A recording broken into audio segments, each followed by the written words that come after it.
Hospice of the Valley. Thank you, Ron. I'm so excited. There is a lot to talk about, and I'm so glad you have me here to share it. Well, thank you. Thank you. So, as you know, Phoenix Life Transitions is all about helping people who are going through tough life transitions, like the loss of a spouse or a parent, or caring for an aging spouse or parent. It's a very difficult time for folks. And so we're trying to bring to this community resources and assets and caring professionals like yourself that they can learn about these things. And hospice is one of those things that I think provides tremendous value, and yet a lot of people don't really know what hospice is or what it does. So let's start with that. What is hospice care, and why are some people kind of leery of that term, hospice care? Well, hospice care comes at the end of life after a terminal diagnosis. So that would explain why people are leery of it, because it's a stage that we're not comfortable thinking about. Nobody wants their life to end. But what's beautiful about hospice care is everyone has to take that journey, and having a whole team surround you with individualized care and support, not just you, but your family, so that you have your questions answered and you have your anxieties met in a compassionate way, whether it's emotional, social, or spiritual. Having someone manage your pain and your symptoms, and just understanding what's going to be coming up emotionally in your life, and having someone that understands it and can support you. So really, it's a philosophy of care. It's kind of funny because hospice comes from a Latin word, hospitum, which means hospitality, which is what? Keeping people comfortable in their home. Mm-hmm. Very good. Well, I have to tell you that I didn't really know much about hospice when I was taking care of my mom. And it came to that point, somebody said to me, maybe you should look into hospice care. And I just, that whole thing just made me, I didn't feel good about, that whole thing. It felt like she was going to live for a long time yet. And sometimes you do. Yeah. So sometimes you do. Sometimes you're in hospice for years. It just depends on your illness. But tell me this, Ron, after you got on hospice, were you glad, and didn't you think, oh, maybe we should have done this sooner? Well, I definitely was glad. It was definitely not too soon, even though I felt like, I thought hospice was like, you got a week to live. He's on hospice, and it's not that at all. So when is the right time to go on to hospice? Well, there's no crystal ball, and it's different for everyone. But when you have been told that you have a terminal illness, and usually curative is not an option. You've had your rounds of chemo or radiation, and the doctor says, there is no more curative treatment. It is incurable, and it's at a stage where maybe the curative treatment would be more detrimental than letting the disease run its course untreated. That's when you would opt for comfort care. And sometimes it's earlier in the disease process, because someone will say, you know what? I really don't want one more round of chemo. I want to be comfortable and not have some of the side effects. And I'm at peace with where I am, and I want to enjoy the time I have left. And they may elect to come on hospice a little bit earlier than someone else who wants to pursue curative until the very last second. So it's different for everyone, because you can be physically ready for hospice and not emotionally ready. Yeah. And it's okay. Right. So when we put my mom on hospice care, we actually got a nurse that was really terrific for us, and she was able to see things and take care of things that nobody else was able to figure out, and so I'll always be grateful to her for the care that she provided for my mom. So tell me, what's the difference between hospice care and palliative care? So palliative care is the kind of care that you get that takes care of your symptoms and your pain. So you can have it when you're in curative treatment, because they want to manage your symptoms and pain. Right. And you can also have it when you're in hospice care, which is care coming at the end of your life. So it's palliative care runs the whole gamut. Curative care and hospice care don't intersect. Medicare doesn't allow you to have curative care. So really, when you're on palliative care, you could be having your curative, or you could be on hospice. You're going to be getting palliative care all the time. It comes from the word palliating symptoms, which is taking care of symptoms. Okay. All right, good. Yeah. So we talked about some of the kind of misconceptions about hospice care or myths or whatever. What are some other myths or misconceptions? Well, I think there's a couple big ones. One is they think, oh, if I sign on to hospice, I lose my doctor who's been caring for me since I was 12 or whatever, and for years and years, and I trust him. You don't. Hospices work with your physician because they know you best, so you don't have to worry about that. The other thing is they think, well, if I go on too soon, my benefit will run out. You're right. Hospice benefits don't run out. Don't As run long as you are eligible for hospice and you're being cared for by a team, you will continue to get hospice care. You're covered completely if you're on Medicare. And if you're too young for Medicare and you get stage 4 cancer, at least in Arizona, Hospice of the Valley will take care of you no matter what. We're a nonprofit and we care for people whether or not they have insurance. And the other thing I think is people are really afraid that if I go on to hospice too soon, my benefit will not, if it doesn't run out, I can't leave.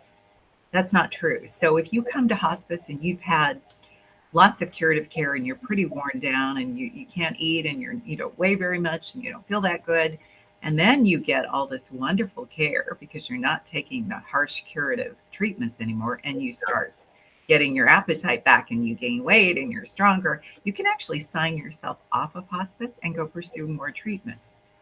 And then when you need hospice again, you come back and your benefit is waiting for you. It doesn't disappear. But the biggest myth of all is I'm not going to sign on to hospice because it'll speed up my death. It will hasten my death. Yeah. Hospice care is all about letting you enjoy every moment you have and live every moment you have and giving you as many moments that we can. It's the exact opposite of what some people think, that if I go on hospice, it will accelerate my death. Yeah. It really is troubling to us because that's not at all how we see it or how we care for our patients. Right, right. So I know that there's a lot of good hospice care companies around their organizations out there, but Hospice of the Valley is like the biggest in our area, I understand, and offers some additional services and benefits and things that some others don't offer. Is that right? Yeah, we're completely unique as far as hospices go. We were the very first one back in 1977 in Arizona, founded by some volunteers who wanted a more humane way of helping those who were dying. And so we didn't even have a Medicare benefit. We did a hospice before there was payment for 5 years. Yeah, we were all volunteer. So it's never been about the money for us. It's always been about the care. Then 5 years later, Medicare kicked in, and so we do get reimbursed. But we have been in the community so long, we saw all these other areas of need. And since we're a nonprofit, we don't give profits to stockholders or executives. It goes back into our community. So we're able to do community grief support for anyone, not just our patients. This is all over the community. We provide services that anyone can take advantage of, whether or not they're being cared for by Hospice of the Valley. Because say you had someone in your family who died suddenly and there was no time for hospice, you're still going to grieve. Oh, absolutely. You're still going to need grief support. Yeah. So we offer that all around the valley in different places at different nights. Right now, it's on Zoom because thank you, COVID. Yeah. But when we can meet in person again, it'll be back into in-person groups. But we offer senior placement. All of a sudden, you discover mom and dad need maybe a different living arrangement with more supervision and more levels of care. But there are hundreds of thousands of places, facilities, nursing homes, assisted livings, group homes. Yeah. You don't even know where to begin. And so we can help with that. And we don't charge. There's no placement fee like there are with other agencies. We do help you with your medical decisions. Say you don't have a living will, you don't even have a medical power of attorney, and you have a terminal illness. You probably need to get that done. So we help you with that, no charge. So lots of things that we can do to help people through what can be a very challenging but also sacred time of life. Yeah, yeah. it's important that we take care of those people who took care of us, early in our lives. Yes. So, not many people realize that Hospice of the Valley offers all of these other services. Now, I know something about what's it called? New Song Center? Yes. Tell us a Okay. little bit about that. Yeah, that's wonderful. And there are families out there who could really benefit from it. So just like I said, we have community grief support for adults all over the valley. We have New Song Center for grieving children. So if you're a parent and you've lost someone in your family, you're grieving and you're not really in a position to help your children grieve in a healthy way because you're hurting so bad. So New Song Center brings families together who have lost a loved one, and the kiddos are separated out into activities with kids who are their same age. So they see I'm not the only one who's lost my mom and dad or my brother or my sister. They see kids further along in the healing process and realize, hey, I'm going to be okay, like they're okay. And families just, they're surrounded in love and they know they're not alone.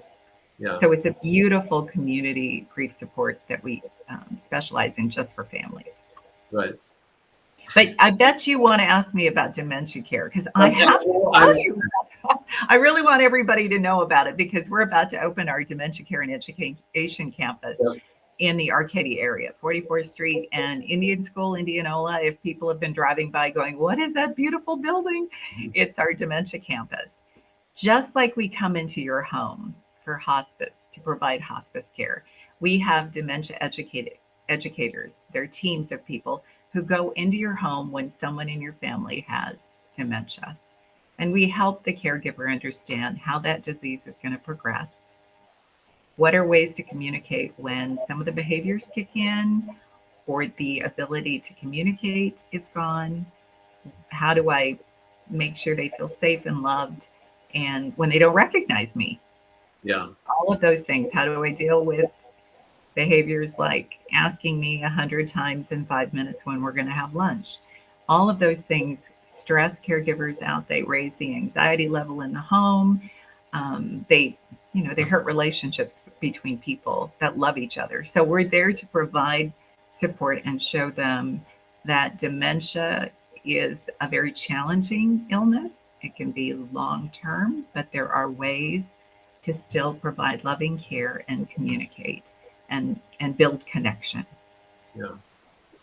That's probably the hardest part, I think, of aging is dealing with that kind of an issue. My grandfather had dementia, and it was very difficult for us. And we didn't know if there was any kind of support at that time. We didn't know about it. So it's wonderful that you offer that. Tell me a little bit about your volunteer staff and if people are listening to you right now and they're like, wow, I would like to be a part of Hospice of the Valley. Are you looking for more volunteers? What is that like? Yeah, it's wonderful. I actually am privileged to be able to teach a little bit of our orientation for volunteers. And I absolutely love the people who come to us and want to be companions. Sometimes they share their music. They may be a pet therapy team, so they share their dog or cat. We even have bunnies and a miniature horse. But they also mostly share their heart, their companionship. They play cards, they watch movies, they make lunch, they take people on a walk. It's just a loving, giving thing. Medicare actually wants every hospice to make sure that 5% of the care people receive comes from a volunteer, because they know that if someone has a terminal illness, it can socially isolate them and it's lonely. Yeah. And a volunteer is there not because they're a paid caregiver. They're there because they want to be there. Be there, right? And that's a special bond between a patient and a volunteer. So we luckily have no problem filling that 5%. We have so many wonderful volunteers. We have, okay, I'm going to make you guess. How many volunteers do you think we have? 200. We have 1,500 employees, but we have 2,000 volunteers. Oh my goodness. That's amazing. amazing. No, really, that's amazing. It's completely amazing. And they're the most wonderful people. They're retirees. They're people who have had our hospice care and learned so much about end of life. They're not afraid and they want to be there for someone else. They're medical students. They're high school students who need volunteer hours. It's the whole gamut. That's cool. That's really wonderful. So, what else would you like people to know about Hospice of the Valley? I'm sure there's questions I need to ask I haven't asked. What else do you want people to know? Well, I always get stopped because I had this other career before I came to Hospice of the Valley 6.5 years ago, with people saying, "Oh, it's lovely what you're doing, but isn't it sad?" And I want people to know hospice care is not sad. Every single one of us is dying. Some people are dying faster than others. And it's the most beautiful thing in the world to be with somebody and have them trust you on that sacred journey, and to be the support that brings sunshine into their lives so they don't feel alone. It would be sad if hospice didn't exist. Yes. So I want people to know that our hospice teams love what they do. They treat every family with the care they need, meeting their individual needs, because every family is different. Every family dynamic is different. Some people they just want to live till July so that they can go to their daughter's wedding. If that's their goal, that's what we work for. If we look like we're not getting to July, we've called families and said we need to have a bedside wedding. You know, our goal is just to do what we can do to meet their goals and make their journey the most beautiful it can be. How can that be sad? Yeah. No, it's what you do is wonderful. I absolutely love it, and I'm really glad that that you're involved with this company and the care that you provide. It's amazing. I also know, Lin Sue, that you like to go out into the community and give presentations and talk to Hospice of the Valley folks and people who need to know about it. If there's somebody in the audience right now who wants to know how to invite you to come out and give a presentation, how do they contact you? How do they start that process? Well, they can call Hospice of the Valley and ask for me, and they'll put them right through to my phone. They can message me on Facebook or Instagram. They can, I think my email is on both, but it's lcooney@hov.org. I am happy to come and talk to any group, big or small, Zoom or in person, about Hospice of the Valley, because there are so many ways that we can help families who are at all stage of illness. Of course, we take care of people who need hospice care because we're called Hospice of the Valley, but we take care of people who have chronic illness, and we take care of people who are just frail and elderly and can't make it to their doctor for their regular checkup. We have in-home primary care. So we come to your home if you're homebound, or it's a little tough for you to get to the doctor. We house calls, just like the old days. We do primary care. You're not chronically ill and you don't need hospice. You just need primary care. You need your annual checkup. We provide that. So there's so many ways that we can be there for our community. I am so pleased to have you here and to come out and tell this. And it makes me proud to be a part of Phoenix Life Transitions to help get this message out. So thank you so much for coming. I appreciate it. Thank you. And everybody knows where to call me if you need me. I'm here for you. They do now. Thank you, everyone.